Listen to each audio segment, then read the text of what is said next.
that's okay. Where were you born? When were you born? I was born in 1944 in Cleveland, Ohio. And you've done work studies in Berkeley, different parts of the country. How do you feel shaped as a Midwesterner?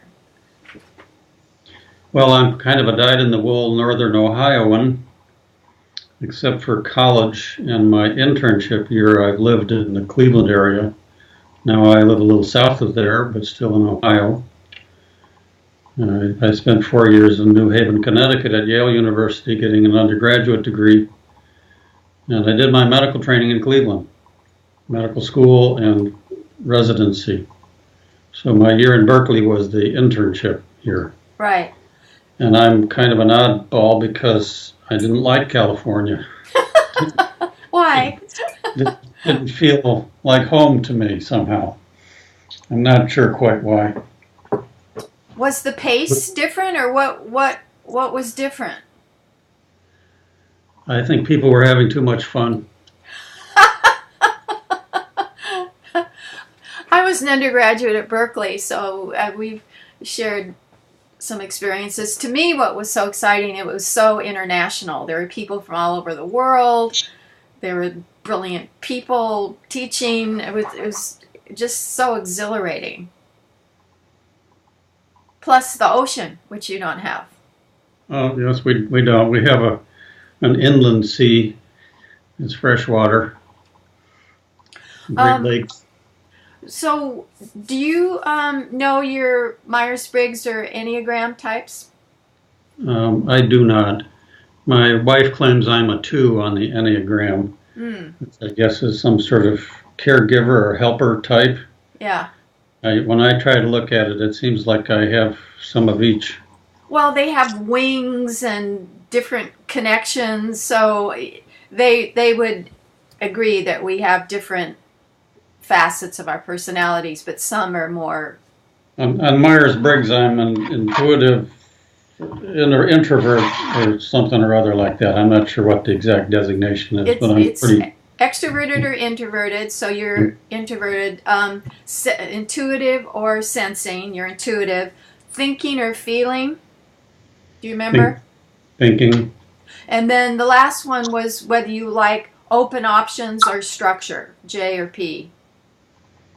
I'm probably on the fence on that one. That's a legitimate category to be. I spent a lot of my time trying to do things the right way, and at the same time struggling against doing it the right way because the right way was wrong.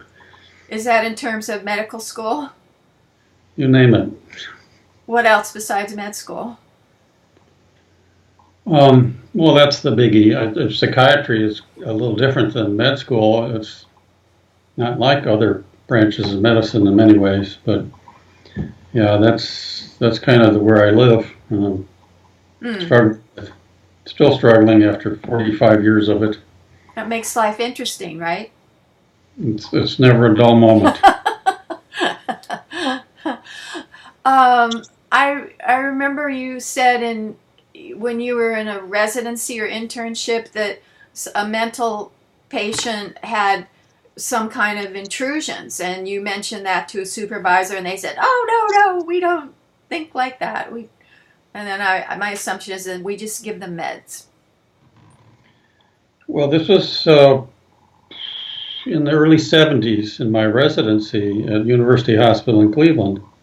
I had a young man who had a first psychiatric admission to the locked ward, and he was talking about witchcraft. And he had experiences where the bed would be shaking while he's lying in it, and he could see spirits flying around the room. And he thought he had been cursed, that someone had put this on him. And I got very excited about this. This sounded really interesting. So I said this to my supervisor, and he said, "Bob, I thought you had yourself more together than that." So I learned painfully at times what not to talk about in different settings. That's one of the things.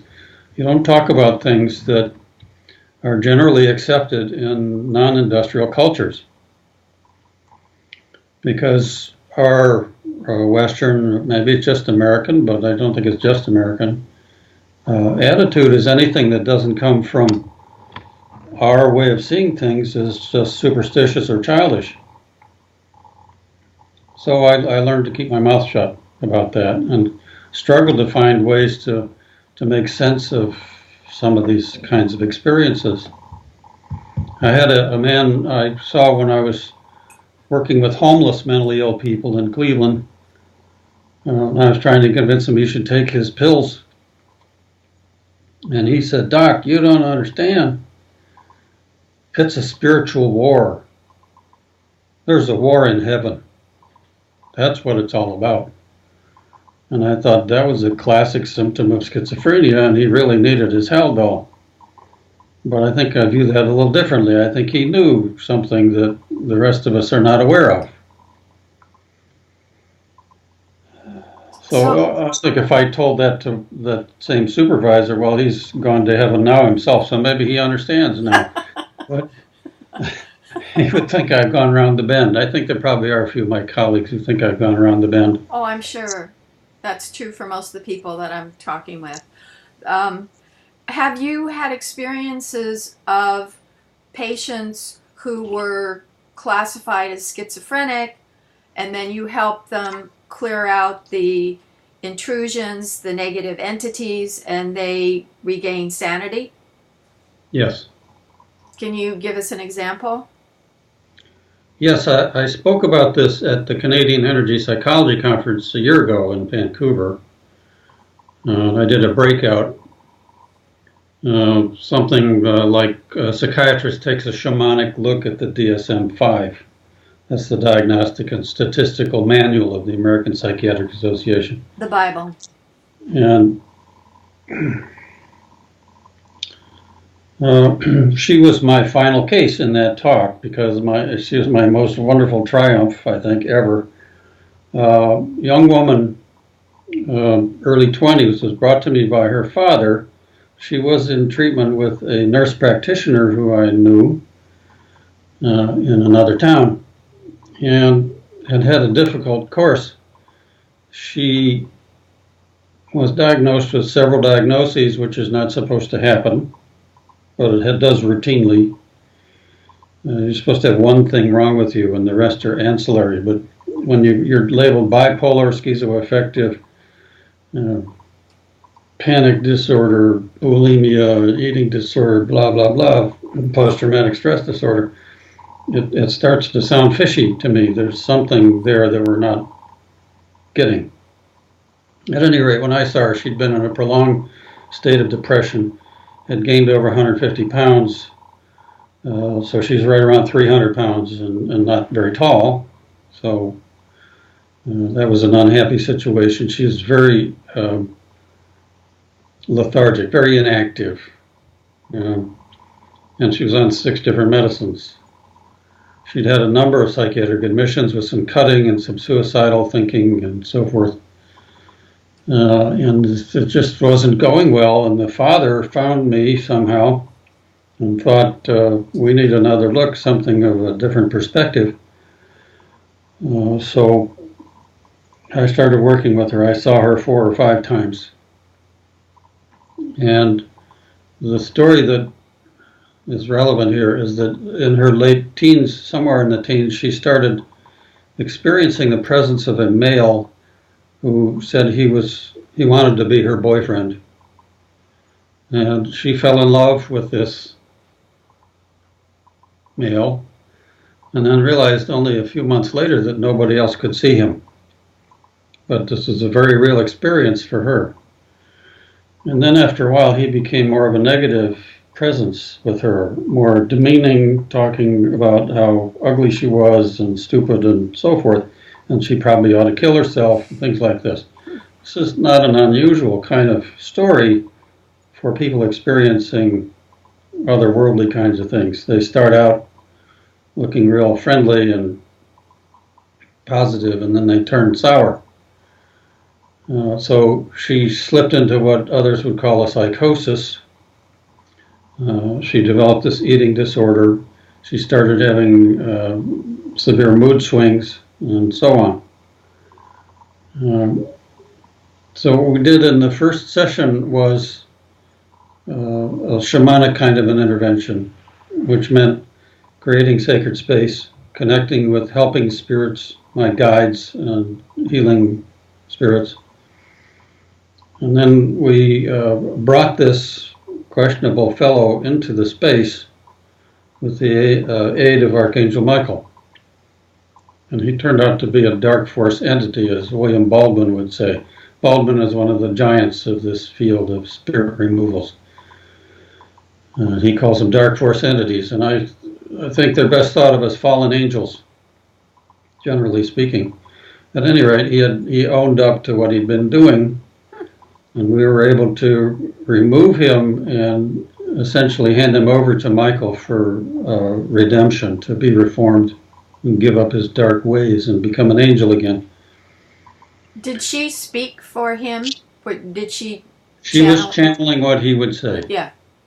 So she was in contact with him while we were in the room, and I have some perception of it myself, but I'm not a profoundly gifted psychic. I have some ability, but not that good. My friends would chastise me for having just said that, but clearly I'm not as visionary as many people I know. At any rate, things really turned around after that. There was some more stuff had to be removed. I don't remember the details now, but he was the main thing. The next thing I knew, she decided that it was time that she wanted to start taking walks. So she got up off the couch and started moving her body around. And the next time I saw her, she had tinted her hair and had some makeup on. And then we began whittling away at some of the medicines. And after after the first session, the father wanted to know what I found, and I said I found this guy, whatever his name was, and he was a demon, and we handed him over to the angels, and the father started weeping. He said, I know that's what it was. Oh. I knew it. Oh. So he was pleased. She was pretty happy, too. After 4 sessions, she was off all medication. She got a job as a bank teller and re-enrolled in college. And checked in with me about 6 months later because of anxiety. We did another bit of spirit removal. This was on Skype before she had been driving or being brought to the office, about an hour and a half drive. One more session like that, and she got into some counseling in college to deal with sort of ordinary psychological issues, but there were no paranormal issues after our 4 or 5 sessions. And I haven't heard from her in several years now. I'm sure I would have if things had gone south again. Right. So I think that was a pretty clear, dare I say, total cure. There are many others where it hasn't gone quite as smoothly. Very often there are layers and layers of intrusion. It depends kind of how long it's been going on. If somebody comes to me at the age of 40 and has had schizophrenia, so-called schizophrenia, since they were 18, they're likely to have more than one demon in them. And these things can bury themselves and hide very deeply. I suppose I should say that what I'm doing is not exorcism. And it gets referred to as that sometimes, even by other sort of open-minded mental health people. The only way they know how to talk about it is to call it exorcism. And in the training I had in shamanic work, we call it compassionate depossession. This is a term coined by my teacher, Betsy Bergstrom, who's in Seattle and teaches how to do this stuff. And she insisted we should not refer to these things as entities. We should refer to them as suffering beings. Oh. Even the nastiest thing attacking one of my clients is a suffering being also and needs my help. Maybe more than the client does. That's interesting. So it's a very different attitude. If you take the classic Christian view of this, the way it's practiced now, as far as I know, is you kind of, whatever's in somebody has got to be from the devil. It can't be your great aunt who died and is just still earthbound. It has to be from the devil. And then what you do is you smack them over the head with the Bible and sprinkle holy water on them and chase them away. No thought is given to what they do next? Where do they go? If you just chase them out of somebody, where do they go?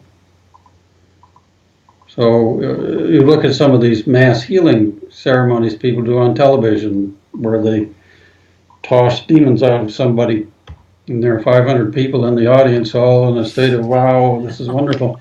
Uh-oh. Demon leaves the one up on stage and finds somebody in the back row. So we try to make a difference for the spiritual being who is acting in a nasty way toward the client, so that they no longer feel they need to do that and they can do something more productive in their path.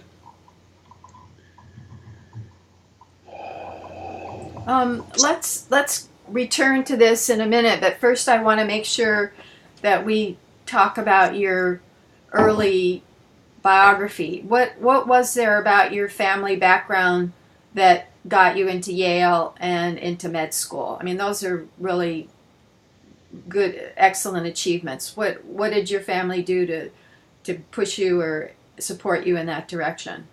I had a really good family. My parents were very loving and supportive, and they were a little alarmed by me, but they let me be who I am as far as they could stand it. I was raised in what was then called a congregational church, now United Church of Christ, and I was quite devoted to that as a teenager. But there were some ripples there that caused some difficulty. One was that I became aware of a famous book many people have read, Autobiography of a Yogi by Paramahansa Yogananda.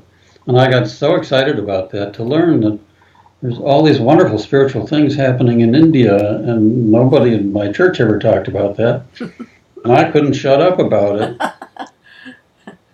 So one day I was delivering the newspaper, and I went to the parish house, and the minister's wife came running out and to get the newspaper from me, and she said, "Bob, I hear you've left the church." I said, "What? I've left the church? I just read a book, that's all." But I think what happened is that my mother was talking about this in her prayer group at the church, and I think she was worried about it. And this is a very liberal-minded church, the United Church of Christ. You know, they think it's okay to be gay, and they have women ministers and things like that. But this was beyond the fence for them. And that was kind of strange to experience that. But my parents never got after me about it.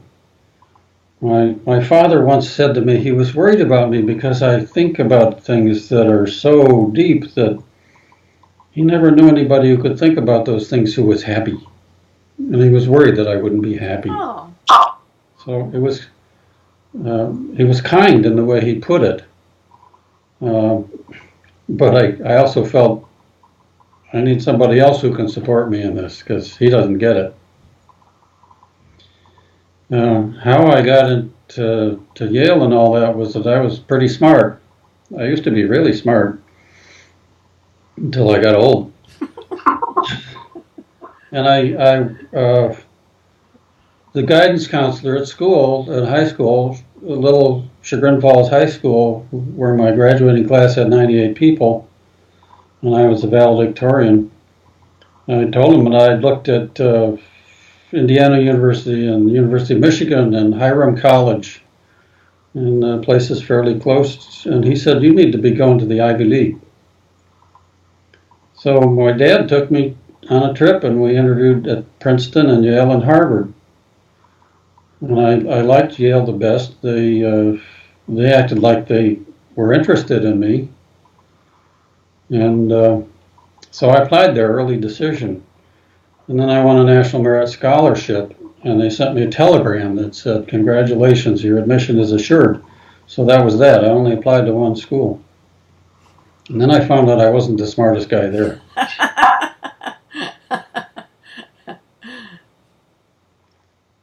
But I did well enough. I got into medical school and managed to graduate from that.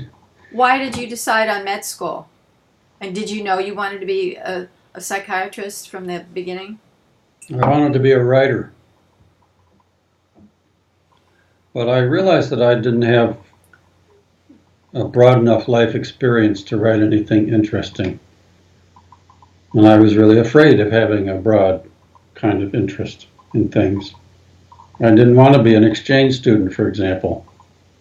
I was afraid to go live in another country. It seemed like a scary idea to me. And then, I don't know, it was a kind of an inspiration. One day I thought, if I become a doctor, then I could do wonderful things, and that would be a good thing to do. And doctors seem to know a lot of stuff. So I did that. And then I found out medical school is where you learn 5,000 new words. Body parts. You learn fancy terms for things. Like, if somebody comes to you with a skin rash, and you say, you have rosacea, and what that means is red skin.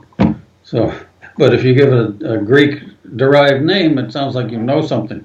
So there's a lot of that, pretending you know a lot that you don't, because you have a different language. But there was a lot of great learning involved in it also. It's just very limited in a certain way.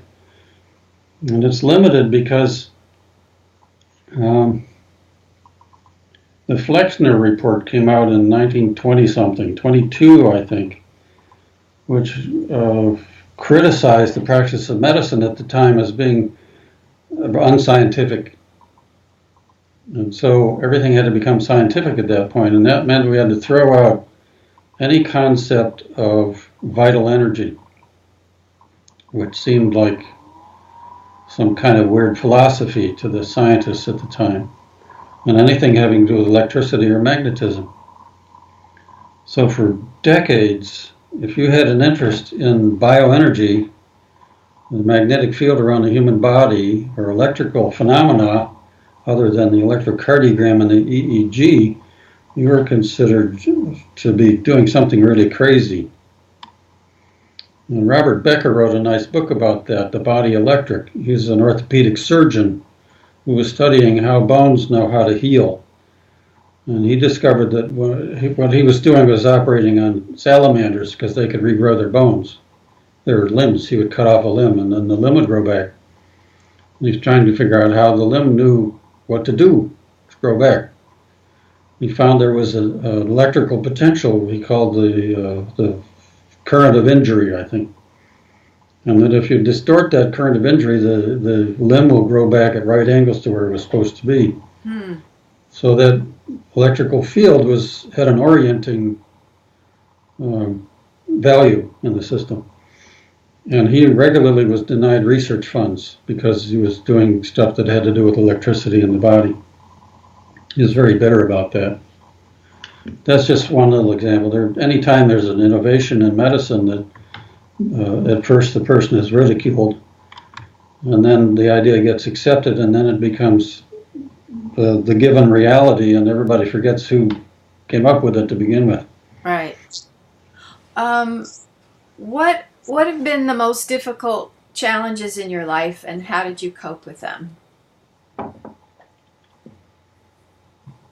The first and most difficult was I had pneumonia when I was 3 years old. And I'm told that I nearly died. I don't remember any of that. But it clearly was a very important event. And in working with healers who've tried to help me, they sometimes reference this event as having had a profound influence. So in the understanding shamanic phenomena, there's often the concept of a shamanic illness or shamanic challenge, which creates the shaman. So I think that was it for me. So I suppose I had a near-death experience. I don't remember it. I wish I could, but so far it hasn't happened. And I was very sickly and skinny as a child, so I got bullied some. I couldn't be on the football team and be a star, so I was the trainer. I taped the athletes' ankles instead of playing myself. There have been many such things. Let me see. The next thing that happened is at age 4. I was standing in the living room looking at this piano my parents had just bought so my older sister could take piano lessons. And I was marveling at this thing. I didn't understand what it was, but it seemed wonderful. And then I saw a horse with wings standing in front of it. Pegasus. And he was glowing white, very luminous, a luminous being. And I felt a lot of love coming from him toward me, like he had come for me to do something about me, and I couldn't figure out what. So I got excited and I ran into the kitchen and I said, "Mommy, why is there a white horse in the living room?" And she looked very alarmed and said, "There's no white horse in the living room. It's your imagination." And so I learned not to have that kind of experience because it would upset my mother. And it took a long time for me to even remember that happened. But it's back there in my early experiences as a kind of taboo. You're not allowed to do that. And when I was a teenager, there were a bunch of us who were kind of spiritually minded at the church, and we would meet together and pray or meditate or whatever we thought we were doing. I don't know if we had it right or not, but it was upsetting to the youth minister because we didn't go to the dance and we didn't do the youth activities that he was running. We were doing our own thing, which was highly devotional and very Christian. And one of my friends told me that this youth minister said, "You know the trouble with Bob? He doesn't want to take anything on faith. He wants to experience God directly." And I thought, well, what's wrong with that? Yeah, right. But that's the way people saw that sort of thing then. Then when I was 16, I had a profound dream state, the details of which are not probably relevant, except it was a very dramatic scene, something that a boy interested in baseball would love. And at the dramatic moment in the dream, I woke up and found that I was lying in bed with my body full of fire. The whole body was on fire. It's like Kundalini experience? Inside. Well, I don't know what the Kundalini is, so maybe it's that. It didn't go rushing from my coccyx up to my brain. It was just everywhere at once. And I was terrified and fascinated at the same time, but I was so frightened that I prayed to Jesus to make it stop. And it did. So Jesus was useful there, I suppose. And I've pondered about that since as to what it was, and I've asked various people, healers and psychics, what they thought it was. And then recently my wife and I looked into it together and found that it was intended as an initiatic experience by my healing and guidance team, and that they agreed to abort the process because I was too frightened. So later, I don't remember when exactly, I sort of prayed to the team and said, "Okay, I'm sorry that I stopped you, but let's do it more gradually." So that's kind of what's been happening. Nothing real dramatic, but little bits at a time.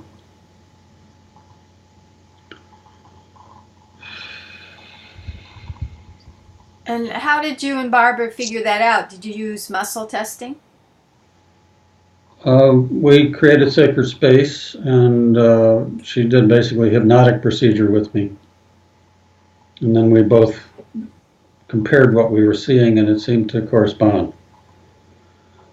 I suppose she was muscle testing. I wasn't watching her.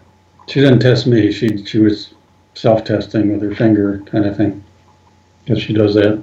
She's good at that. And then any other ones that stand out that were difficult? Had a lot of difficult experiences. But compared to my patients, I've had nothing. I've had a very smooth life. What about getting divorced? I'm on my third wife, so you can imagine that there were some bumpy spots there, here and there. I have 3 wonderful children by 2 different women. And Barbara and I found each other 6 years ago, so better late than never.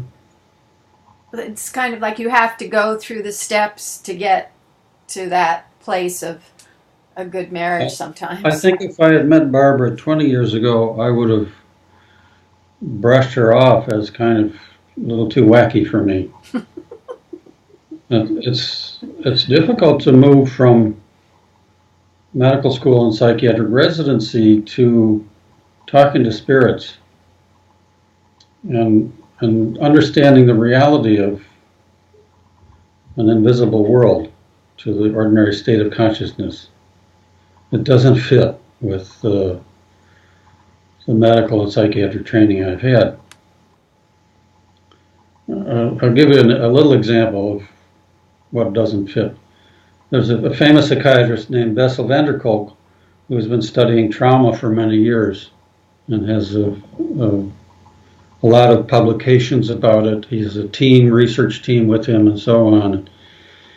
I went to a workshop he taught 3 or 4 years ago in which he described proposing a new diagnosis to the diagnostic and statistical people of the APA, American Psychiatric, called developmental trauma syndrome. He said it's related to post-traumatic stress disorder, but different if it happens to you before age 7. And he has all sorts of reasons for that. And I'm interested in this because in the last 15 years, as I've been working in the public mental health center, I have come, I guess the term now is woke, to the presence of sexual assault in so many women who see psychiatrists in their history. And how few of these women come into the office saying, I have a history of being sexually assaulted, I need help with that. That's never what they say. They say, I'm depressed, or I have rages, or I have panic attacks, or I have these strange experiences where I can't remember what I was doing for 2 hours. And they get treated for everything else except the fact that they have a traumatic history, and they're dissociating and panicking because of the disruption to their autonomic nervous system by this life-threatening event, or series of them. So van der Kolk's talking about all that, especially in the children. When this happens before the age of 7, it's a different phenomenon because there's the trauma is parentally inflicted generally, and that means that there's a terrible breach in the love relationship between the nurturing parent and the child. And that's different than if you were in combat and the bad guys are shooting at you. So he proposed this to the DSM committee, and they said, very interesting. He proposed it, and he supported the contention that this is a separate new diagnosis that should be considered by presenting 100,000 cases. This is an astounding number of cases, of data points. No other diagnosis has anything close to that. And the committee, as he reports, said, that's very interesting, but we need some data about the genetics of it and the neurotransmitter aspects of this syndrome. We need 20,000 cases, and you have 30 days to do it. Oh, come on. So they did it. Really? His team brought together 20,000 cases addressing these issues. And the committee said, thank you very much, but we don't think you've presented something that is separable from other diagnoses. That's words to that effect. So go away, don't bother us. We're about to publish our book. And you could see when Van der Kolk was talking about this, how he was struggling to contain his rage over it, and speculating a little bit, but dancing around the edges of why would anybody reject something like that. I have my own ideas, but the main thing I took from it is that the adult expression of childhood developmental trauma includes everything else in the diagnostic manual. Mm. All the other diagnoses come out of that. Mm. And if you accept that fact, you have to throw out the book and start over from scratch. And they didn't want to do that. Mm. They don't want to throw away 150 years of naturalistic description of behavior patterns for something that recognizes the enormous extent of abuse of children and sexual trauma, mostly women, but sometimes men, and how that pervades our culture. Well, this is not in the realm of the paranormal or spiritual necessarily, but it shows something or other about how difficult it is to move the institutions that have been in place for so long. Yeah, people that I'm interviewing are talking about a paradigm shift, the greatest revolution in science since Copernicus. So with that kind of shift from materialistic to more idealistic, we could call it, it upsets people. They don't like to see that kind of shift. I'll give you another example, which gets a little closer to the spiritual side. There was a study done at Camp Pendleton, Marine Corps camp in California, published in 2013 in Military Medicine, September issue, on the treatment of post-traumatic stress disorder in active duty Marines. They were studying the effects of healing touch and guided imagery as treatment for post-traumatic stress disorder. The control group was treatment as usual, which means seeing a psychiatrist, getting put on some kind of medicine, and seeing a psychotherapist and talking about what happened to you. The result of the study was that nobody got better in the control group. And they were measuring post-traumatic stress disorder on a scale, questionnaire kind of a thing, where there's a cutoff of some number, and nobody in the control group improved enough to be statistically significant. They went from a 56 to a 52 on symptoms. And the ones in the study group doing this woo-woo stuff where people put their hands on you and claim they're running energy, and then have you imagine things in your mind that sound like a shamanic journey. They went from a 56 to under a 40. And that was below the threshold for post-traumatic stress disorder. 80% of these Marines, 19-year-old leathernecks, lying on a couch, imagining spirit guides around them, no longer had post-traumatic stress disorder after 6 treatments, 2-hour sessions. Why isn't that used everywhere then, when it was so efficacious? That's amazing. Isn't that astonishing? Yeah. So I asked my friend who works at Camp Pendleton as a therapist, after the publication of this study, how do they treat post-traumatic stress disorder at Camp Pendleton? And he said they sent them to a psychiatrist and a psychotherapist. Wow. The EFT people have been doing work with vets and PTSD with good effect, and I think EMDR as well. So is it your understanding that those are effective too? I use tapping a great deal. The first thing I learned was EFT. And since I met Barbara, I've learned more sophisticated ways of tapping. EFT is a sort of one-size-fits-all. And what she does, and a lot of people in energy psychology do, is a more personalized form. They use Roger Callahan's thought field therapy algorithms. It's more like the Callahan approach. I don't use EMDR particularly. I think it's fine. I think it works pretty well. That's what Bessel van der Kolk loves. He thinks EMDR is great. He doesn't talk about tapping. He doesn't know about tapping. But he shows slides in his presentation that claim EMDR is 4 times more effective than cognitive behavioral therapy. Cognitive behavioral therapy is the gold standard now, generally speaking.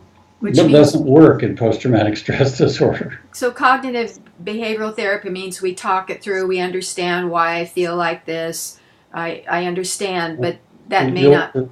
Look for cognitive distortions, changing thought patterns, and so on. But PTSD is deeply embedded in the autonomic nervous system. The autonomic nervous system doesn't speak English. So it doesn't get it. You know, it's like when you're having a panic attack and you try to talk yourself out of it. How does that work? It doesn't. It's like I remember this cartoon where there are two pictures in the cartoon. The first one is a man talking to his dog, and it says everything the man's saying to the dog, which is, okay, Fido, it's really not a good idea for you to pee on the rug, and I really want you to go outside when you're supposed to do that. You understand that, Fido? And in the second one, it's what the dog hears. And it's blah, blah, blah, blah, blah, Fido, blah, blah, blah, blah, blah, blah, blah, blah, Fido. So that's like what our autonomic nervous system is. It doesn't understand what you're talking about. And that's where tapping works. Because tapping is changing energy flows in the meridians, which somehow or other gets into the brain better in a way that it understands. So I tell my patients that your sympathetic nervous system doesn't speak English, it speaks Chinese. So now I'm going to show you how to speak Chinese to your brain. And then we take down whatever their upset is. I had a woman who was an Army veteran who had some trauma from all that. I forget what it was. Doesn't matter what the trauma was, but she's sitting there in my office sweating profusely to the point where the chair's got a puddle, and it was sweat, not something else. And we did some tapping and she stopped sweating. Right there in front of me in 3 minutes. And she'd learned enough, she didn't need to come back. She could control her symptoms from one visit. Wow. So do you think tapping works because it works with the acupressure points, the meridians? It could be a form of self-hypnosis, piezoelectric effect on the bone. Any other explanations for why doing this stuff works?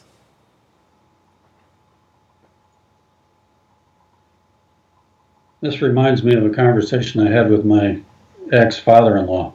He was a physician. And he considered himself to be open-minded and spiritual in his thinking. So we were talking about acupuncture. And he started telling me how he thinks acupuncture works. It has to do with the gating phenomenon in the thalamus. In other words, you stick a needle in somewhere and it alters the way the pain signal gets into the brain, which goes through the thalamus. And I just lost it with him when he said that.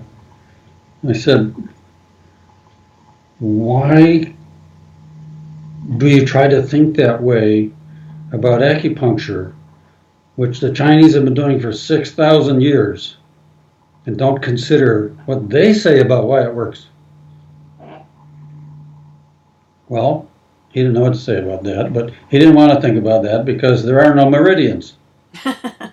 Well, actually there are. They've been demonstrated now in electron microscopy. And it's an explosive understanding now to think there really are channels for the flow of information within the connective tissue. That's where the meridians are. They're connective tissue channels. And connective tissue is a semiconductor. So it's an information system. So when we're tapping on these points, the bladder meridian here, we're activating something in a channel. It's called energy, but it's information what's flowing. We don't know what's flowing, but it's at least possible it's information. And that affects something or other. And the Chinese claim to understand this. And we probably ought to listen to their explanation for why it works. At any rate, I don't think it's self-hypnosis. I don't think it's some placebo thing. I think it's very specific because the studies that have been done about this by the people who are trying to understand it and not just debunk it say you really have to tap on the right places. Right. They've done it with You brain can't just tap stem. anywhere. You can't just tap anywhere. Yeah. There's one aspect of EFT that isn't about meridians, and that's that you start with what's called a heart massage. With the right hand, you go clockwise around the center of the chest. The heart's over here somewhere, but they call it a heart massage. The thymus. And it's the heart chakra. That's where the heart chakra is. And you're making it rotate clockwise because the energy in your hand entrains the energy of the chakra. And when you're screwed up, it's going backwards. So you start by making it go the right direction. That's my theory on why that works. It doesn't have to do with meridians, it has to do with chakras. And the thymus. Whereas chakras don't exist. I know they have like pictures of the meridians, and I've seen them when I've had pictures taken of my body. You can see these red meridian lines with the right camera. But have they had pictures of the chakra centers energetically that you know of? There is a thing called the biofield viewer, which I have but I don't use, created by a guy named Thornton Streeter. It's a way of deciphering photons emitted from the body or reflected off the body or something. And in some of those views, there are organizations of shapes of colors around what look like they could be chakras. That's the closest I've seen to it. There may be other things. Interesting. So how did you start studying with Rosalind Briere and with Sandra Ingerman? What brought you into those fields that are so different from what you experienced in med school? Well, first of all, while I was in med school, I realized that this was not going to give me true wisdom. And I began looking around. Where could I find something that's more spiritual? And I had gone to a retreat center with my teenage friends back in the day, where they talked about Gurdjieff and Uspensky. So I found a book by Gurdjieff, and I started reading it, and a friend of mine was reading it at the same time, and then we found out there was a Gurdjieff work. There was a group, extensively actually all over the world. So I got into that. And I was involved in this very secret kind of organization for many years, studying the methods of George Ivanovich Gurdjieff, including sacred dance and meditation and so forth. And after 35 years of that, well, actually after 25 years of that, I began to realize I wasn't getting the answers I thought I was going to get. But it took me another 10 years to really say that's enough already. And it's a whole long drama to describe what happened there. But one of the things that I started doing before I left them was writing down my dreams. I had run across a book titled Conscious Dreaming by Robert Moss. It's a wonderful book. He was studying the use of dreams in indigenous peoples. And lucid dreaming, for example, talks about how the Aborigines in Australia say the dream time is reality and the rest of it is imagination. So I was writing down dreams, and my dreams became more frequent and more detailed and more lengthy. And then I had a dream where I was all alone in the world. And I was walking around Cleveland.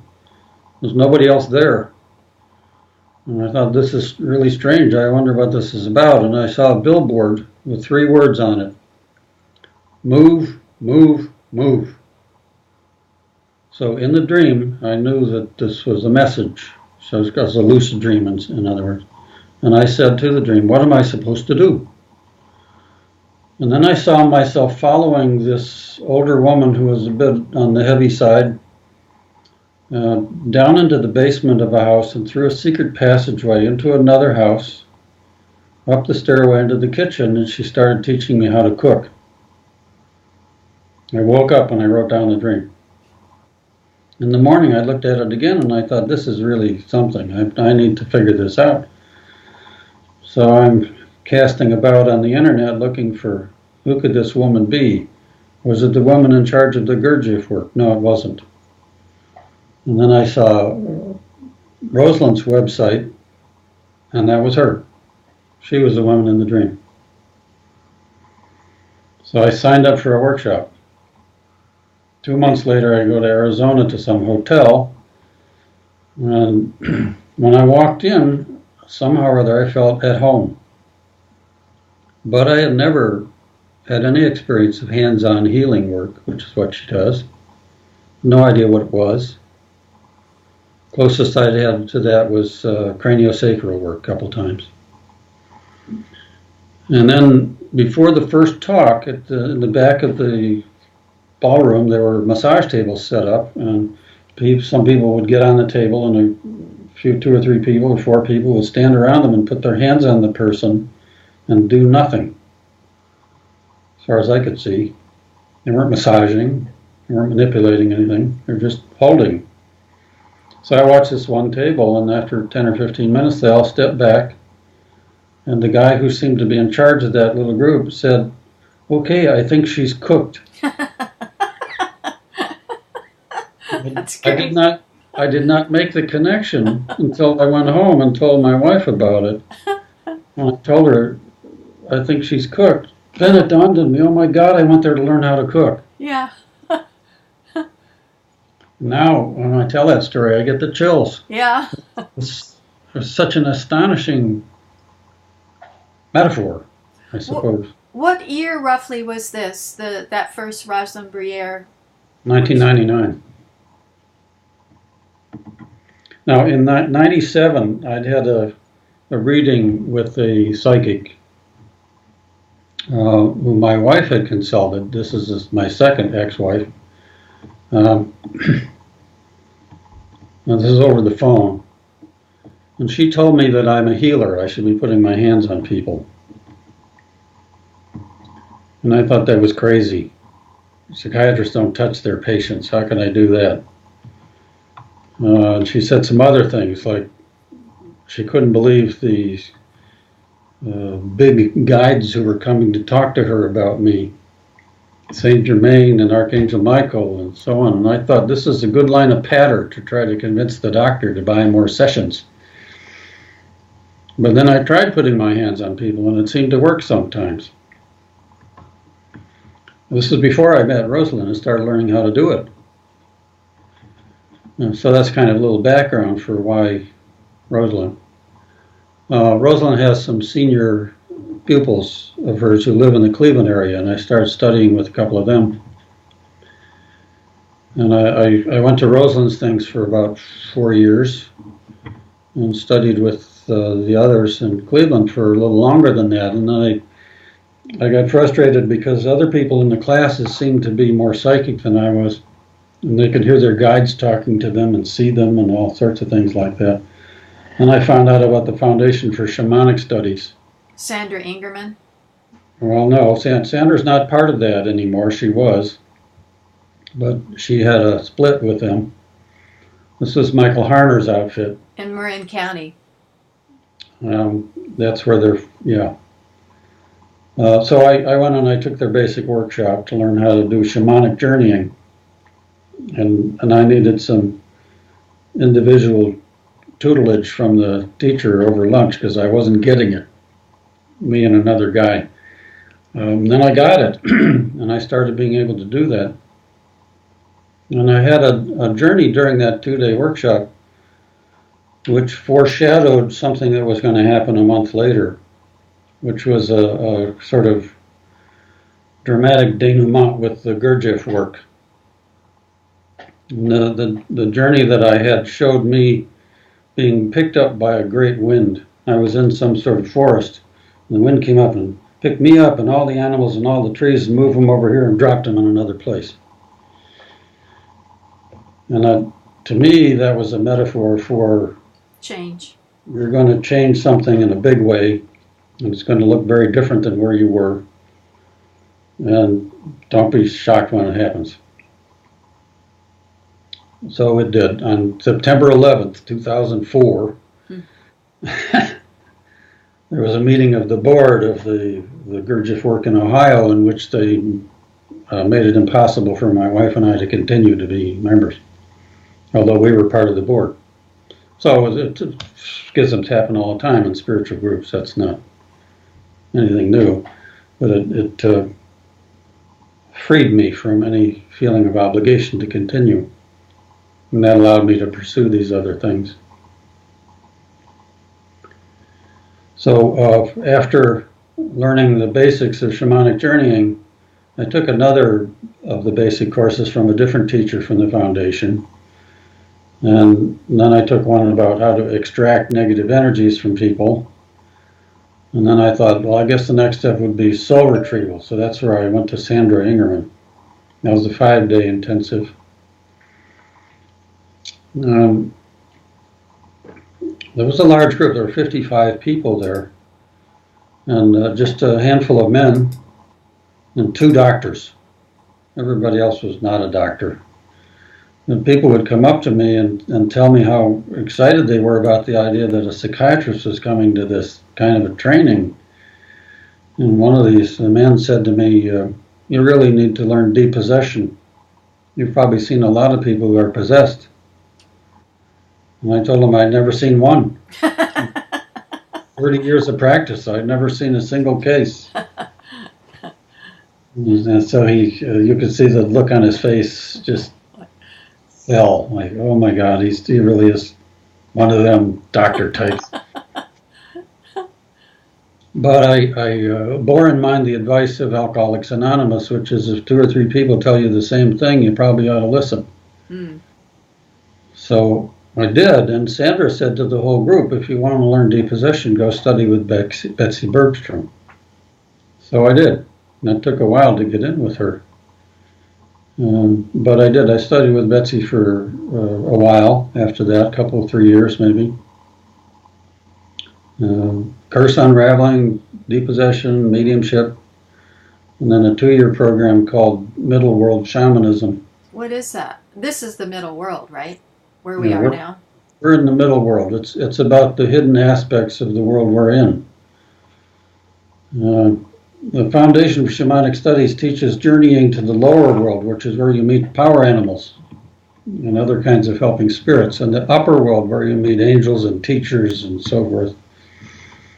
And Harner was quite averse about teaching middle world stuff, although the native people in the Amazon Valley where he got started with all this did middle world stuff all the time, mostly in the form of dirty tricks. And he was afraid to teach it because he didn't want people to learn how to harm each other, and he didn't want to have to clean up the mess. So Betsy teaches how to fix all that stuff. And I found her a wonderful teacher. I felt really safe working with her. It was kind of scary doing all this stuff. I went to a Roswell workshop, 5-day workshop on mediumship, and I was too frightened really to learn how to do it. The idea of talking to ghosts was terrifying to me. Maybe because of what happened when I was 3 years old. I think there were some dark spirits that were involved at that point. At any rate, within Betsy's first depossession class that I took, I discovered I had a spirit in me who had entered me in 1966 when I was in Italy. I was in the Uffizi Gallery in Florence looking at paintings because I had an interest in art history. And I was in a gallery entirely alone. There was nobody in the room, and somebody attacked me from behind. And I had a panic attack. This was a disembodied someone, not someone in a body, right? I didn't see anybody there. Okay. But it felt like someone attacked me from behind. And I had to leave the museum to get air outside. And sunlight, I think, probably is what I needed. And then I forgot about it. So while I'm 41 years later, 2007, I'm in this class, and I keep remembering this event. Mm. And I keep telling myself, stop thinking about that. You have to pay attention to Betsy. You're here to learn this stuff, and this is great stuff. Pay attention. But I keep being drawn to thinking about this experience. And the second day, I realized what was happening was that this guy who was in me was listening to the same talks. And he had figured out what happened to him. And he wanted out. And I started to feel his head sort of over to the side of me. Boy, do I sound crazy now when I say that. So what she was doing was talking in general about spirit attachment and so forth, and what it looks like, and how to deal with it. And periodically somebody in the class would get agitated, and so she'd put them in the middle of the class and remove the spirit who was causing the agitation. So we saw a number of demonstrations. And this guy was seeing the same demonstrations. And he said, hey, I want some of that too. I want out. So then it was my turn. And by then we were doing each other.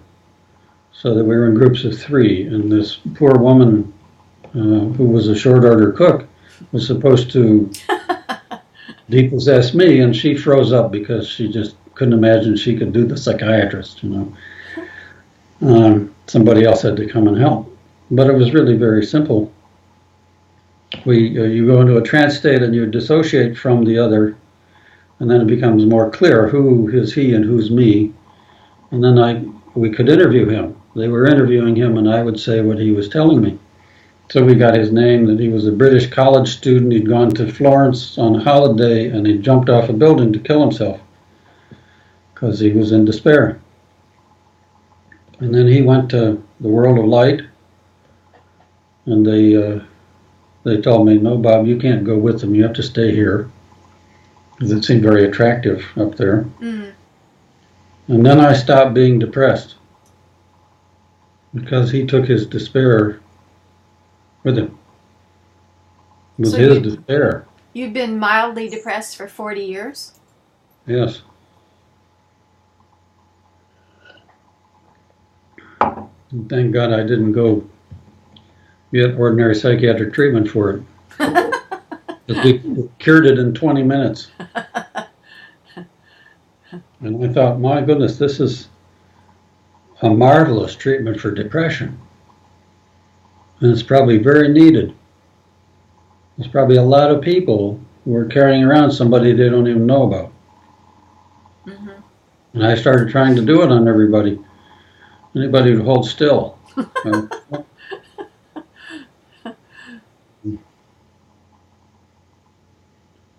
It was also amazing to me that I had been studying with Rosalind and other people in her lineage, sort of, who were doing hands-on work and are very visionary. They could see into the body and so forth. And they never talked at all about spirit attachments or possession or anything like that. And none of them would have ever put their hands on me and done healing with me and said, oh, Bob, there's another guy in here. We ought to do something about that. Nobody did that. Not even Rosalind herself. She had her hands on me at one point. So I'm not sure why that was. It may be that Rosalind saw it and didn't think I could stand and hear that. Or maybe maybe they're really good at hiding. The spirits who are attached to people often feel like they need to hide because they're afraid they're going to be kicked out. And then they'll be floating around the astral plane and they can get in trouble in some way in the astral plane. At any rate, when I do this work, that's often an issue, that the spirit that's attached to somebody is buried deeply somewhere in their energy system and trying not to be discovered. Because it's scary. The astral plane is a scary place for them. Well, that's a long-winded answer for how did I get into. Well, that's fascinating. So there's disembodied humans who've passed over but haven't made the transition. But then there's the jinn and fallen angels. What are the kind of categories of entities that don't have a human history? There are sort of 4 or 5 basic categories. There are earthbound spirits, which means dead people who haven't crossed into the light. There are dark force entities or fallen angels, or some people say dark brothers, who are angelic in their nature, but have fallen into slavery to the darkness. There are jinn, who are elemental spirits. They're different from demons or dark force entities. They're from the earth. They live in the earth. And they're very powerful. They live a long time. They're very wise, very intelligent, and they hate us. Because we're destroying their environment? We're destroying their planet. Yeah. They were here first. And then humans came, and some of the humans enslaved the jinn. King Solomon, for example, knew a magic way of ensnaring the jinn to make them do what he wanted. And they could do things. They could do magic. They still can. So it is said that when he was done having them build the Temple of Jerusalem, he was concerned that if he just released the ones that he had ensnared, that they would come after him. So it says this in the Lesser Key of Solomon, that he took what that book calls demons and sealed them up in jars and threw them in the Red Sea. So there you get the origin of the legend of rubbing a magic lamp and out comes a genie. Oh. So the English word for it is genies. They're elemental beings, and if you rub the lamp and then you get 3 wishes, the 3rd wish usually ends up screwing you over. When I think of elementals, I think of like there's fire and there's air and there's water, but are the jinn something different than because I think of those elementals as being helpful and positive and part of the whole cycle of life. The jinn are fire elementals. In the Quran, it is said that Allah created them from smokeless fire. So they're generally considered to be of the fire element. When I told this to a physicist man I know who was spiritually inclined, smokeless fire, he said, "Oh, you mean plasma, the 4th state of matter." Oh. He thought that maybe that's what jinn, the state they live in. They are in sort of a parallel dimension with us. But the word jinn means the hidden ones, means we can't see them unless you're in a very altered state. And I think basically you can't see them unless they want to be seen. They can appear if they want to. They can shapeshift into human form and dog form and so on. Elementals are not necessarily friendly. They're not necessarily unfriendly. They're all sorts of things. And fairies and elves are something different too? Gnomes? Some people think that fairies are jinn. Rosemary Ellen Guiley, for example, who's written about the jinn, says that it sounds very much like there's a lot of parallels between stories about the fairies and the stories about the jinn. So maybe that the legends from the British Isles are really talking about jinn. In Barbara's house, my wife's house, we had a fun phenomenon one night. We were coming back to her house from my house, because we each have houses and haven't figured out how to consolidate yet. And she said that many times when she comes back from her travels, she will find her laminator machine is turned on.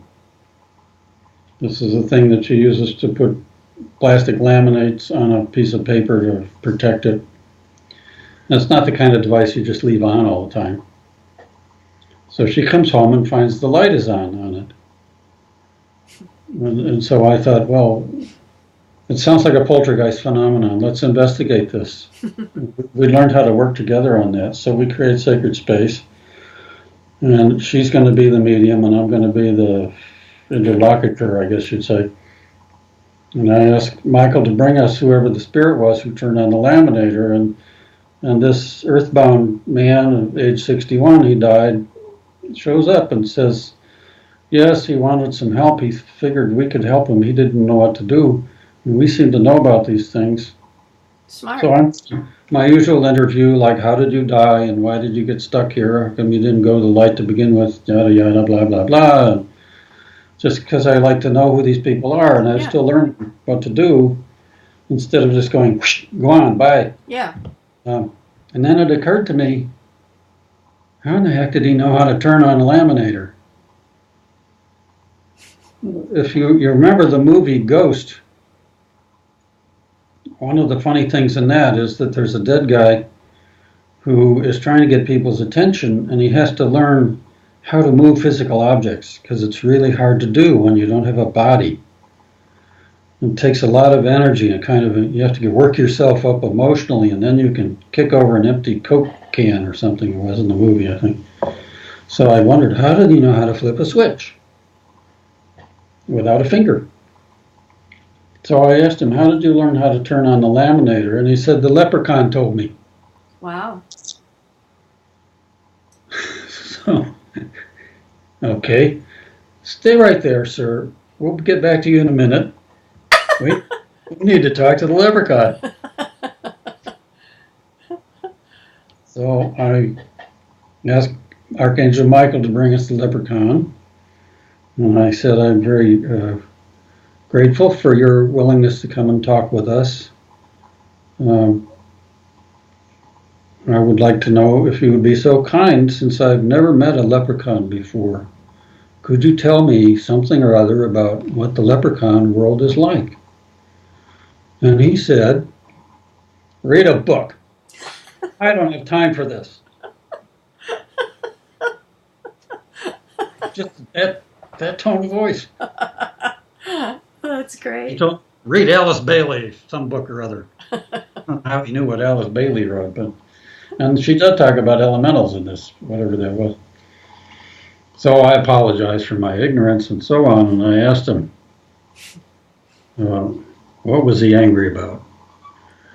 And he was mad because Barbara had planted a tree right on his house. Oh. Her grandson had a little dogwood sapling he got at school. It was a school project. You're supposed to plant this thing and then watch it grow.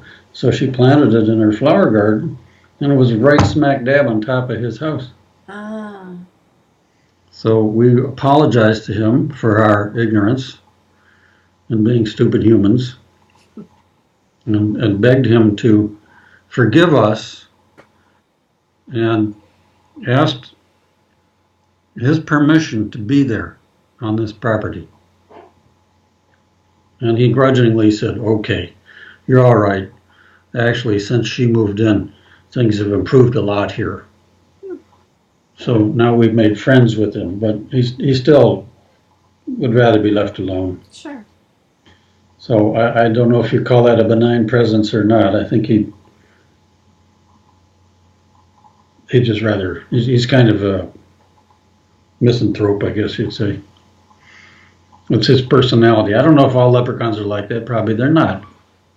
But they do have a reputation for being a little testy and mischievous.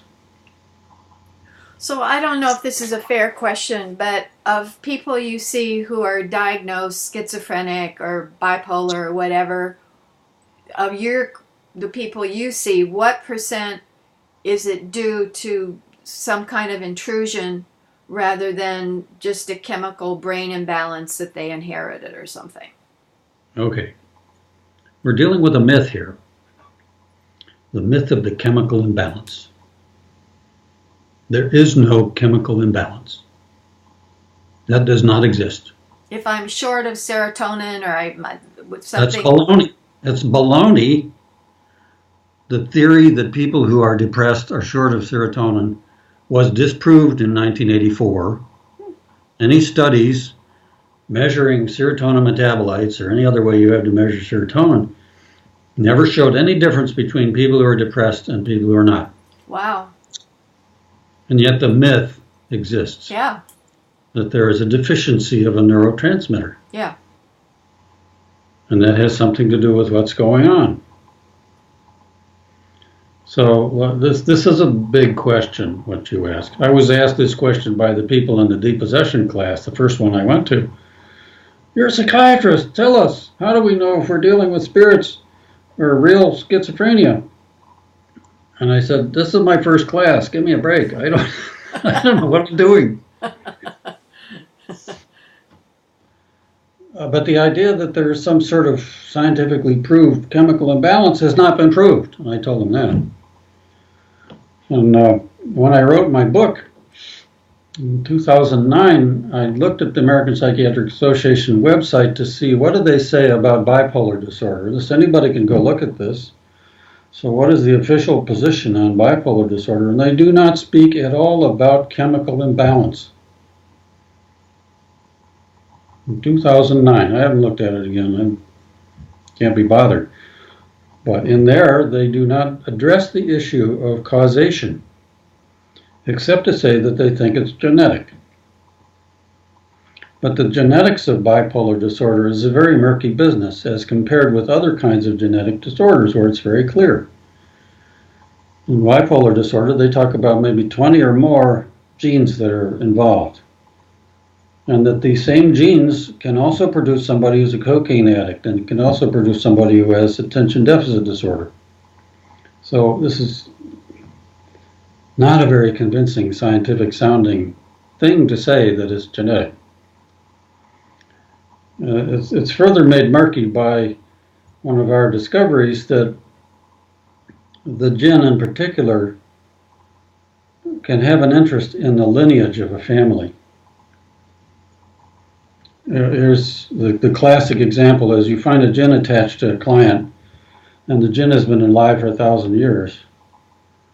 And you ask them then, and you get some cooperation, or that's a whole other business how you do that, but how did this start?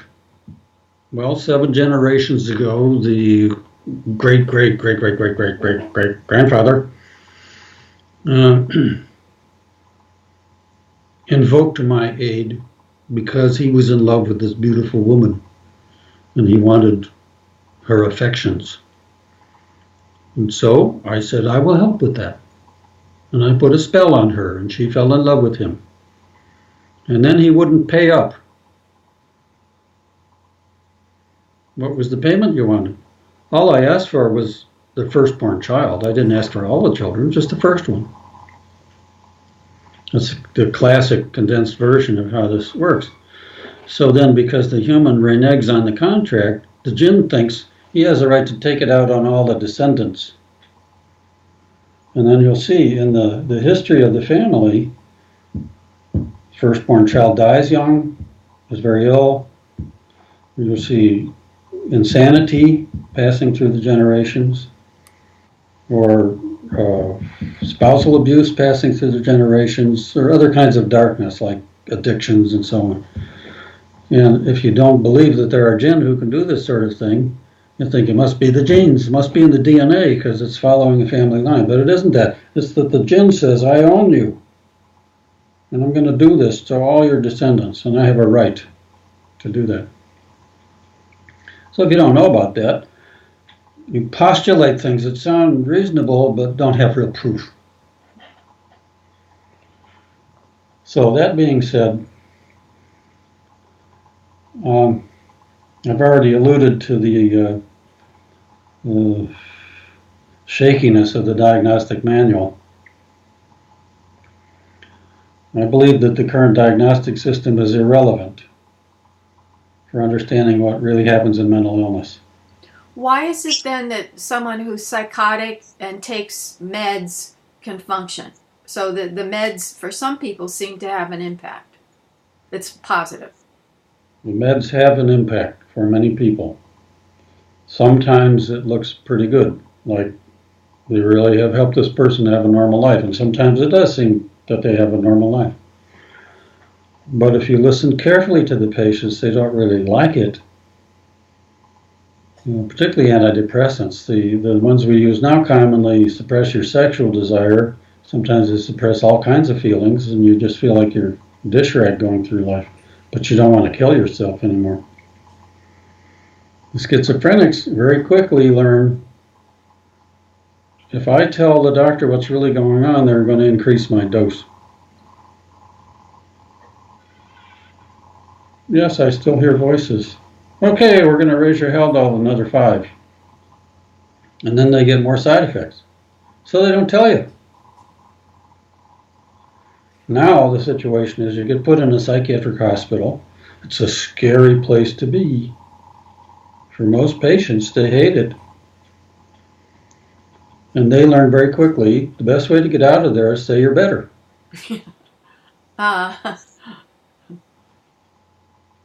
So people get out of the hospital, they're on some new medicine, or maybe they were on something I had them on before, and they get it changed for no good reason, because they weren't taking it before, so why would you give them something different?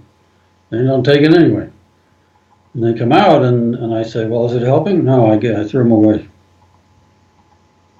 Why'd you throw them away? Well, I felt weird on it. It just didn't feel like me anymore. So if you don't realize these things, you think you're doing a good job, and you're not. I used for a while, for 9 years I worked in this homeless center, and one of the things we did was emergency evaluations for the whole county where Cleveland is.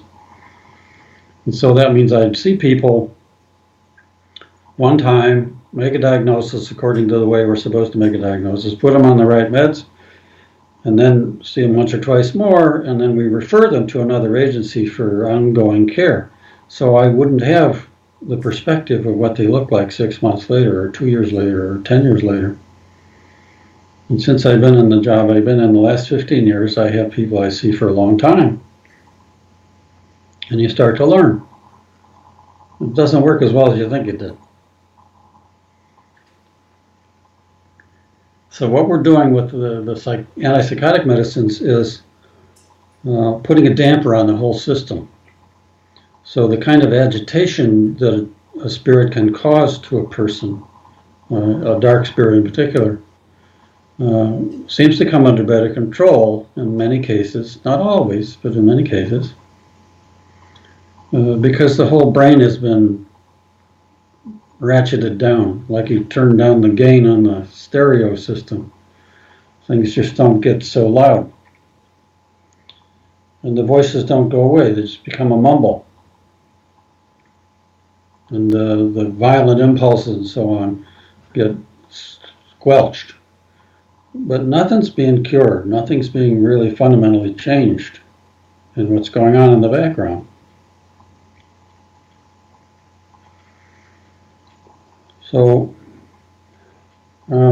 there's a nice book by Shakuntala Modi, M-O-D-I, titled Remarkable Healing. She's a psychiatrist who practices in West Virginia. 100 cases of spirit attachment. It's one of the things I read early on. It was quite enlightening. She holds the view that mental illness is caused by 5 things. First is traumatic events in this lifetime, which now is becoming more generally accepted. That's one of the paradigm shifts. Second is traumatic events in a past life. That's going to take a while before that becomes generally accepted. But Brian Weiss talks about that. Barbara Stone talks about that. Third is spirit attachment by dead people. Earthbound spirits. Fourth is spirit attachment by other things. And that's, in her case, that's mostly demons. Shakuntala Modi doesn't know about the jinn, and she didn't want to hear about it when we tried to talk to her about that. And the fourth thing is karma. Now, I don't know if I agree about karma. I think lineage issues belongs in there somewhere. Maybe that's a past life trauma issue. But there are lineage issues where you're getting stuff from your ancestors, not from your own past lives. So that's another fork in the road that's possible. So I think that's generally right, with a couple of slight modifications. I think we got adrift here a little bit, though, because you were asking me what kinds of spirits attached to you, and I only got up to the jinn. We had earthbound spirits, we had dark force entities, we had jinn.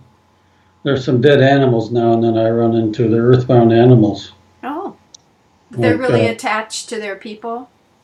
One was some kind of a large cat who was shot by hunters in Africa, and he was really angry about that, and so he got stuck here because he was angry. Oh.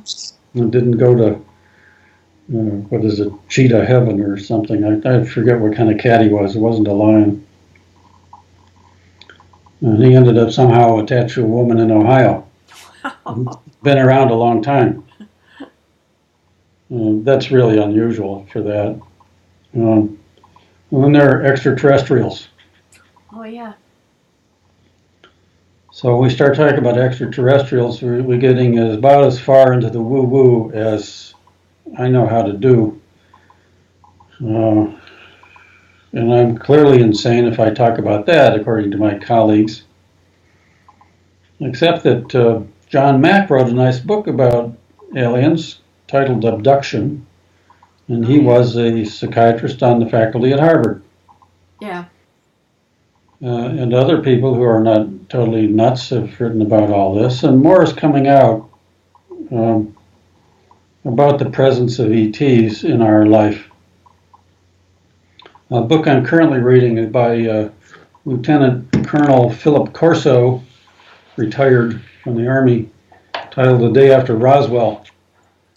He was put in charge of artifacts collected from the craft that crashed in Roswell, New Mexico.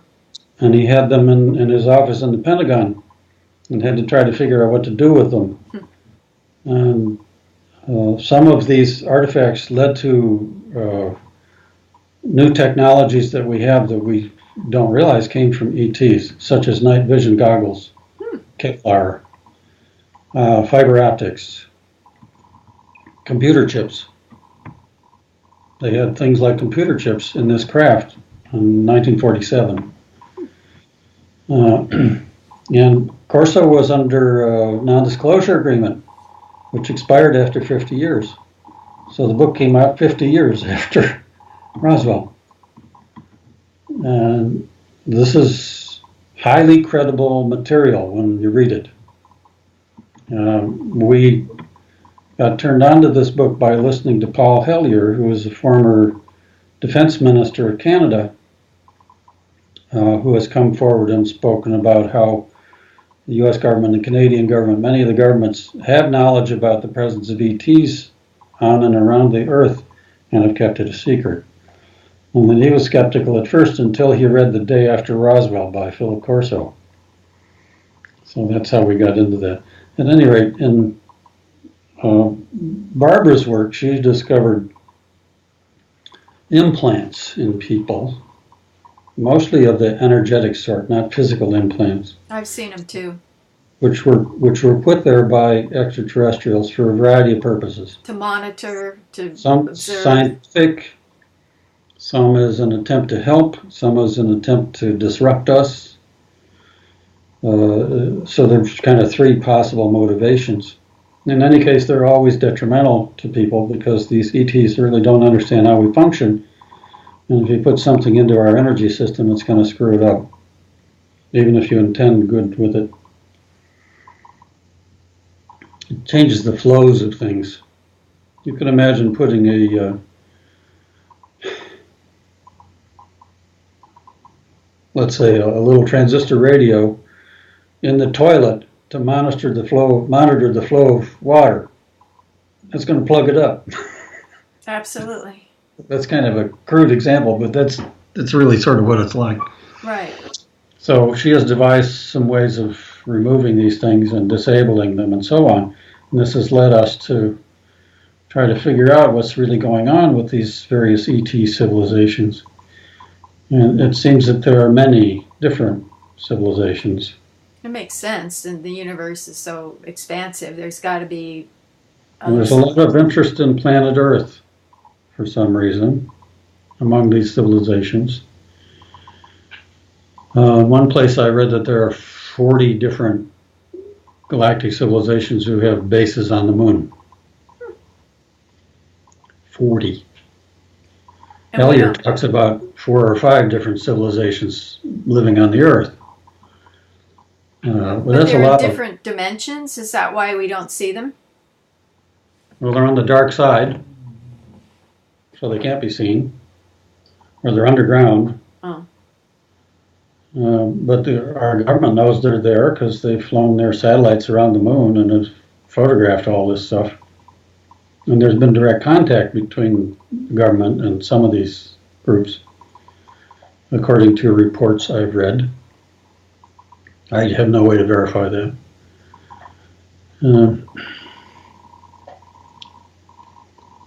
One of the issues, and this is an important one,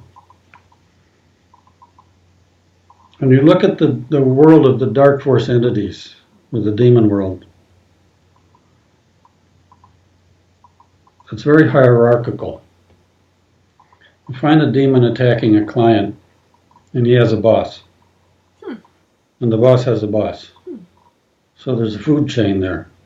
And what's happening is the one attached to the client is extracting energy from that person by causing them to be in despair or in rage or in panic. Because we leak energy when we're like that. We're in a low energy state. And this is nourishment for the dark entities. Yeah. Pardon me, the dark suffering beings, I should say. Yeah. So the one who's doing the dirty work, who's attached to my client, pulls all this energy out and has to give most of it to his boss, gets very little for himself. And the boss has to give most of what he gets to his boss, and so on. And as we pursue this and try to help people, it became evident we had to remove not just the one who's right on the person, but the ones upstream. When you come to a certain point, you're dealing with what we call an archdemon, the big bad guy. And they have a boss, but they often will say, first they claim they don't have a boss because they're very prideful. I am the boss of everything. But they're not. The one they have to answer to, they never see. They don't know what it is. They just know it's much more powerful than me. And if I don't do what he says, boy, am I in for it. So in investigating this together, Barbara discovered that the boss of the archdemon is usually a reptilian, or what some call a Draco-reptilian. So those are beings from another galaxy, or another constellation, or wherever Draco is. I forget, I think it's in the belt of Orion. You're Sirius B. I can't keep all these things straight. They came here long ago before we were created, so they consider this planet theirs. Mm. Where did I hear that before? They're very powerful, very intelligent, very psychic. The reptilians they're kind of intergalactic bandits. They have traveled around the universe conquering civilizations and plundering their DNA and their skills and their technology and so on to make themselves faster, stronger, and smarter than anything else. Mm. So they are using the fallen angels to do their work, to get the energy they need to live on. They consider humanity a food source. So they're like psychopaths. They have no guilt or conscience. They have no conscience. It may be some of them had a soul, but they seem to have lost them. And this is one thing they can't figure out. How can we get a soul? Everybody has souls, and we don't. So they're trying to suck everything out of us to see if they can get the soul. And they can do that. They steal souls, and they don't know what to do with them then, but then you're missing a piece of you if that happens. And they're a very special problem for the shamanic practitioner. The archdemons, that we can talk to them. They're angels, basically. You have to be reminded that they're angels, and Michael can talk to them as a brother to brother, and so on. And they're quite willing to reform, usually, if they can be convinced that it's safe to do so. But the reptilians, I've been advised by high spiritual beings, don't try to talk to them. Too dangerous. Leave it to us. So what usually happens with reptilians is that we call the Ascended Master Sanat Kumara to deal with them. And he has at his disposal the Arcturian civilization who know how to do this. And they will mobilize the reptilian in a tractor beam of love. Wow. Tractor beam of divine love. Wow. And they hoist them up onto their mothership somewhere, and it takes a long, long time to reform them. I was told once that it would be 1,000 years. It's not a long time in galactic terms, but in my terms it is. When I can reform an archdemon in 20 minutes. Mm-hmm. So I'm happy to let them do that work. There was a very interesting description of a reptilian in material provided by Corey Goode, who says he's a whistleblower, claims to have been in the secret space program. Do you know about this? Mm-mm. This will be a fun thing to find out about. Okay. The source, well, he has his stuff on YouTube. There's a nice version of it in a book by Michael Sala. He wrote 2 books on the U.S. Navy secret space program. If you look for that on Amazon, it's easy to find. How do you spell Michael's last name? Salla, PhD. He also speaks publicly, but not as much as Corey Goode does. Corey Goode's become kind of a celebrity in the UFO world. Some people think he's a faker, and other people think it's wonderful. But he tells the story of going to an old shack of a barn in the middle of Kansas with a squadron of Marines. This is Goode telling the story, or Sala? Sala is retelling it. I've heard Goode tell it also on his YouTubes. But it was about Sala. No, it's about a reptilian. Okay. They go into this barn, and there's an elevator that goes down into the earth. Many, many layers. They descend down into this underground cavern with this fully armed contingent of Marines. And there waiting for them is a reptilian, dragon-like creature who's about 14 feet tall. And there is such a menace about his presence that the Marines are shaking in their boots. And the reptilian has yellow eyes with vertical pupils, like a snake.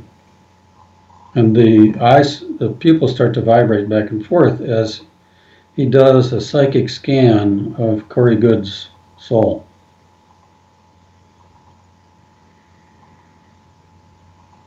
Now, Goode says, if you see a reptilian, run the other way. But then he says they can outrun you, so why would you bother? They can run like 60 yards in 1 second, that sort of thing. And they're far more psychic than anybody. And that was Goode's job. He was there as an empath for the secret space program. So he knew what was happening psychically to him. And then they left. And they went back up the elevator, and the Marines were really shaken by this. So was Goode, apparently. He also talks about an encounter on, this gets so crazy sounding, but it's not me, it's his story. Right. There's a galactic council. Yeah, I've heard that. They meet in a special place somewhere between Jupiter and Saturn, which is kind of a space-time warp. And he traveled there. He was assigned to go there for this meeting of the council to read the participants psychically for whoever he's working for at the time. So here are these two humans and then all these other people. It's like Star Trek. And the Intergalactic Federation of Planets is having a meeting. And the next item on the agenda is this reptilian, royal dragon reptilian, very high-ranking being who comes with his retinue, which includes other reptilians and insectoids and greys and a bunch of other things, all kind of in his camp. And he says very angrily, this is wrong. You're wrong to allow this quarantine you put around the Earth and around the solar system. It prevents us from coming and going freely as we have a right to do. And apparently this happened within the last 20 years. That somehow or other some very higher dimensional beings have put us under quarantine. Good. So that the reptilians who are outside the solar system can't come in. And the ones that are here can't leave. Mm. So he demanded that quarantine be lifted and that they have a right to free commerce and exchange and blah, blah, blah, and so on. And I'm threatening you with war, but I know that means nothing to you. But I want you to know that our bosses live in another universe altogether. They are artificial intelligence beings, and you've never seen anything like them. And they're coming to get you unless you remove the quarantine. That's where Good leaves the story. Oh, gosh. What happens next? I want to know what happens next. He doesn't say. So I think what happens next is that the chairman of the meeting rapped his gavel and said, "Thank you very much. Next case." Maybe they put Trump in power. I don't think they were shaken at all by that. Oh.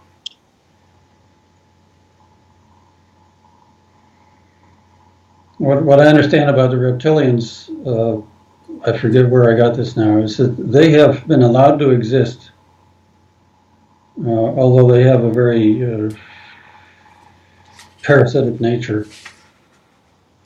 But they're allowed to exist only at a certain level of frequency. They can't ascend above a certain frequency. Mm. And so the higher beings like the Arcturians and the angels and things like that, they can't enter that world. And what's happening now in our world is that beings of much higher dimension have entered and have started intervening with our situation here. Yay! What evidence is there of that? I mean, because we're destroying the planet. We have maybe 12 years before we're at 2 degrees centigrade. I mean, what evidence is of their helpfulness? Well, the quarantine is one. They did that.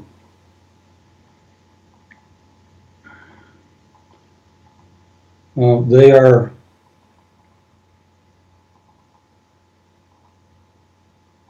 incarnating as humans.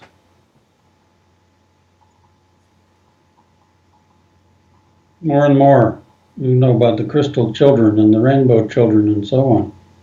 More and more of the young people are remembering their past lives and not losing their psychic abilities as I did when I was a child. They won't allow it. They say, you can't take that away from me. It was a funny little story. It's a sidelight, but I had a patient who was discharged from a psych hospital, new patient for me, and I'm looking at his discharge summary. He was diagnosed major depression with psychotic features. So that means he's not schizophrenic, but there was something crazy about him. So looking through the records, and the only thing I could find that sounded a little outrageous was that he believed that his 7-year-old son was a reincarnated Tibetan Lama. So I talked to this guy, and his life crisis that made him have some suicidal thoughts and got him in the hospital was that he was tired of being an insurance salesman and he wanted to become a sportscaster. This threw him into some kind of an emotional crisis, and he had some fleeting suicidal thoughts. So he comes out on an antipsychotic medicine and an antidepressant. And he never once brought up this child or anything that sounded crazy. This was Joe Normal. He was not into anything woo-woo. He wasn't into Eastern religions, nothing. So finally, I just couldn't contain myself, and I asked him, is there something special about your son? And he looked very uncomfortable, wanting to talk about it. I said, no, come on, you can tell me. It's all right. So here's what happened. He and his wife and the kid went to another family's house for a sort of potluck dinner with other families and their children. And on the coffee table, this family had a big coffee table book about Tibet. And it was written in Tibetan, and it had photographs of places in Tibet. So the kid, the 4-year-old, walks over to this book and starts reading it. And he says, Mommy, I remember when I lived there. Mm-hmm. Remember this guy? Mm. And they all freak out about it. So they took him to Ithaca, New York, where there's a Tibetan Buddhist monastery. Introduced him to the monks there, and they verified that he actually was speaking Tibetan and could read it, wow. And that he was a reincarnated Tibetan Lama. And eventually, he said that they took him to meet the Dalai Lama. And this father is looking at me like, I have no idea what to do with this kid. That's how that happened. So the psychiatrist in the hospital declared him crazy for believing it. Oh. So, but somebody like this is being born now. I don't know what happened to this kid, but there are people like that walking around. So that means you're hopeful. Whether it's going to work out or not, I don't know. But one thing that I've learned from interviews with ETs from books, here's an example. If you all would just ask us for help and give up trying to kill each other all the time, we could fix this ecological crisis in a half an hour. Wow.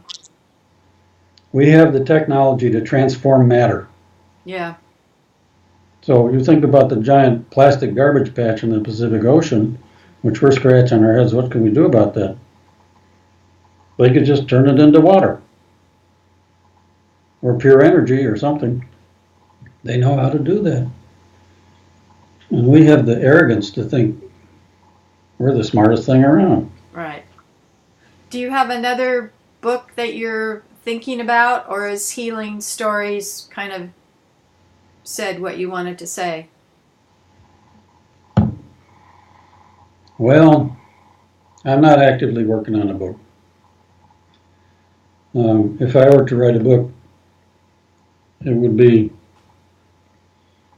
a little more hard-hitting about the inadequacies of the current diagnostic system, because it is completely blind to anything spiritual.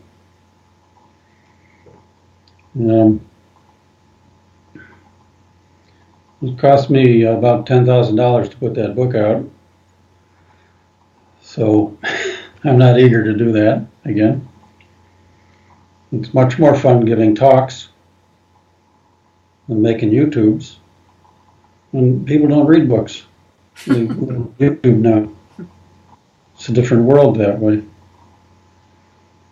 My wife is writing a book about ETs. Bless her heart. She has more energy than I do, I think. Is there anything that you would like people to think about that we left out, that we haven't gotten to talk about? Yes.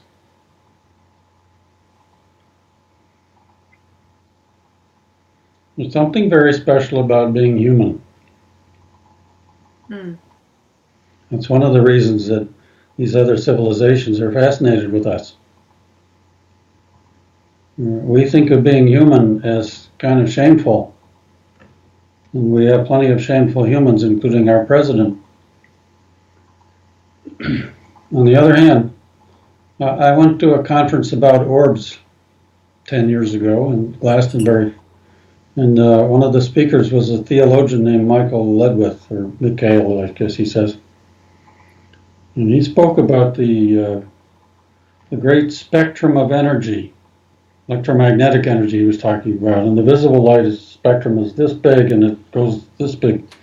And the angels are over here, and the demons are over here, and so on. And humans are able to vibrate at all those frequencies from the lowest to the highest. Mm. We are unique in that way. Mm. He gave this talk on Sunday morning, and he said, I think it's ironic that I'm preaching this message on Sunday morning instead of whatever's being taught in the churches. They should talk about this. And then he spoke about the Gospel of John. When Jesus is being questioned by the rabbis, they want to know, are you the Messiah? We have heard you do miracles. Are you the Messiah? And he said, by my works you will know me. And that wasn't a good enough answer. They said, come on, tell us, what's really the truth? And he says, I do these things because the Father is in me and I am in the Father. And they picked up stones to stone him. And Jesus said, why are you going to stone me? He said, because you are blaspheming, you are saying you are God. And Jesus says to them, why would you call this blasphemy when it is in our scriptures? So Ledwith said, it's Psalm 82. So I looked up Psalm 82, and it says in there, you are all gods, etc., etc. But there are limitations on your godliness. Still, you're all gods. Then in chapter 14 of John, he tells the apostles, you can do even greater things than I. So he wasn't claiming exclusive rights to magical healing. And this means to me that we are all capable of having the Father, what he calls the Father, or the Most High, manifest through us. Now, in Betsy Bergstrom's teaching, one of the things we did was to connect to what she calls our true self. Others say it's the high self, the high consciousness. And that this is the main thing you have to do if you're doing this kind of dangerous healing work where you're dealing with dark entities, is connect to your true self. Because it is that is your direct connection to divinity. And we are all divine in this way.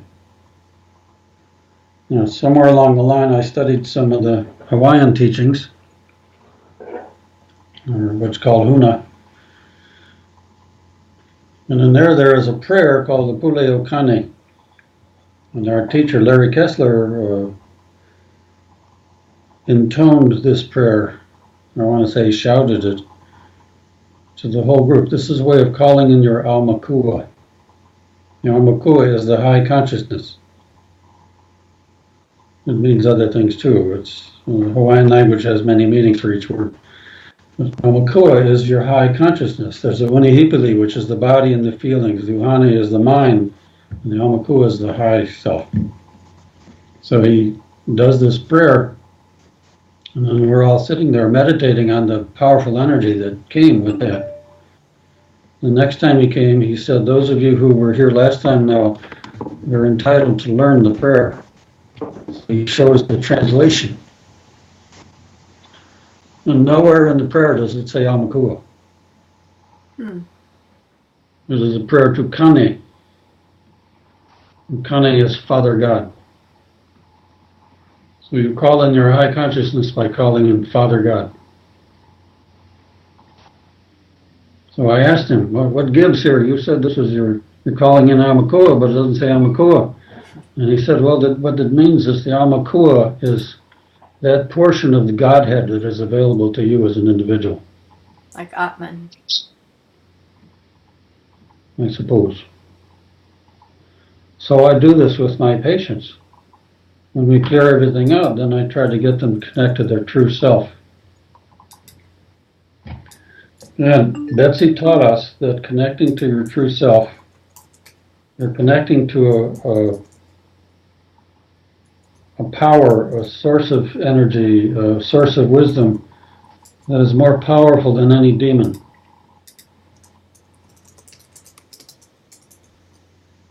So this is very important for people to learn. Yes.